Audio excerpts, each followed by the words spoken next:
Let's now talk about some of the activities or techniques which may be used to improve speaking skills in a second language classroom.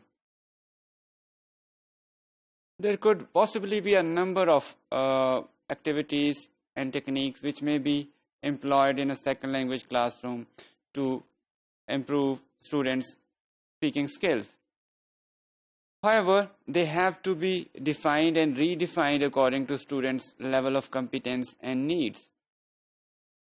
In the past, we have seen that the emphasis of these speaking skill activities and drills was on accuracy. But with the passage of time, especially in recent times, we could see that there is a clear-cut shift on more authentic and real-life communication activities, which focus on those activities which may help students to learn language in order to perform certain communication duties or performances within their real life. In the meaning-centered or communication-centered activities, the focus on accuracy or correction or overcorrection would be out of place. And we have seen that this is probably getting less importance in these days. It doesn't mean that teachers have to ignore all the mistakes students do within their communication. Teacher may note them down and could inform his or her students later on, individually or in groups.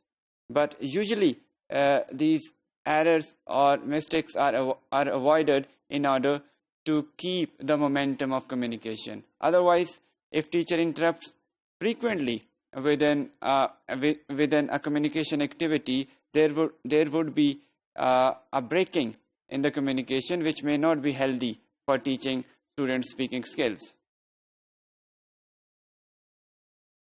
Let's look into some activities, some early activities which may be initiated at the beginning of a speaking language course. A teacher might ask students to get acquainted with each other and give them a task to do that.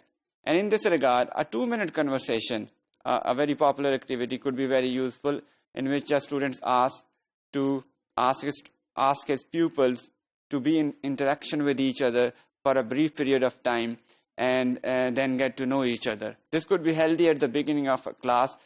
Students would be able to know each other, which is healthy for a classroom interaction, later on interaction as well, and it is also give them a chance to express themselves in the target language. Similarly, structured interviews conducted by the students and of their fellow students could also be important, and these structured interviews, with the help of the teacher, could focus on various kind of questions which are always employed in the daily communication of students.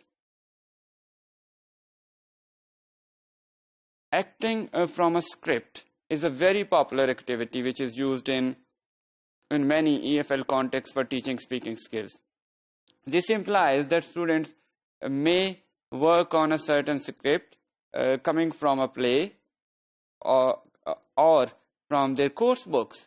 They could use the script and act out that script within the classroom with the instruction of their teachers.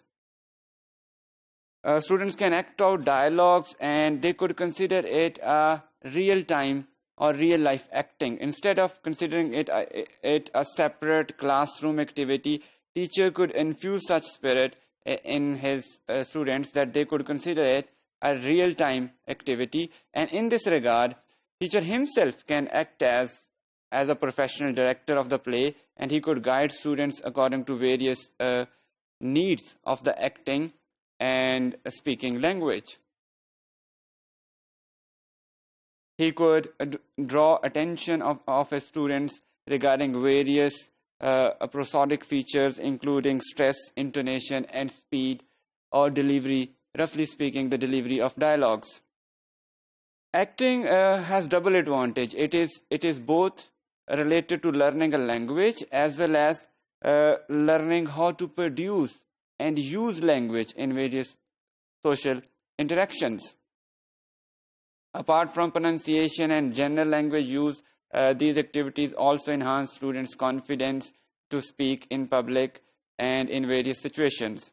They also develop their knowledge of contextualized language and empathy for other people living around them. Communication games is another category of activities which might be introduced in a speaking skills classroom. In this regard, information gap games are very important, in which students interact with each other in order to solve a puzzle or draw a picture or put things in the right order or find similarities and differences between different things. Then television and radio games based on the programs aired on television and radio. Teacher could develop activities on the pattern of these programs. For example, there could be an activity of 20 questions in which students might spot an item, an object, or a person which is kept secret in the beginning. Based on the 20 questions allowed to them, they could ask those questions, and then at the end they could find out or spot out the figure or the object which is the aim of that inquiry. So this could be a very popular and interesting activity for developing students' speaking skills. Then prepared talks and speeches are other in this regard. In this regard, we see that such activities are not designed for informal communication, rather for formal communication. Students are given time and topic in advance to prepare it, and then they have to speak or present their topic in front of his fellow class fellows.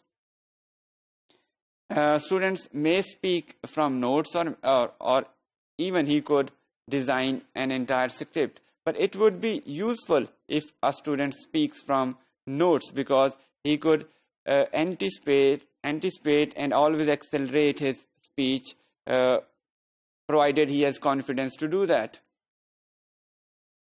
Students in such activities should be given time, as I said, to prepare and rehearse their material, and topics which are allotted by the teacher to the students must be given to them according to their level of understanding and level of communication. Teacher may also provide various structure of the speech. In this regard, he could tell his students about the time allotted to them and rhetorical genre they have to speak in the prospective speech or talk. And in such activities, it is always a very good idea to engage listeners as well, because if you do not engage them, they might lose their interest and feel bored during such speech, because there would be only one or a group of speakers and the rest of the class would be listening to them. Therefore, a teacher might engage them by providing some responsibilities to them as well. And they may be asked to evaluate their peers, and in such situations, videotaping or recording such activities would be very helpful, because such videotaping later on could be used to have a detailed analysis of the speech or talk delivered in the classroom. And such analysis by the teachers, by peers, or sometimes even students themselves could be very helpful in improving students' speaking skills.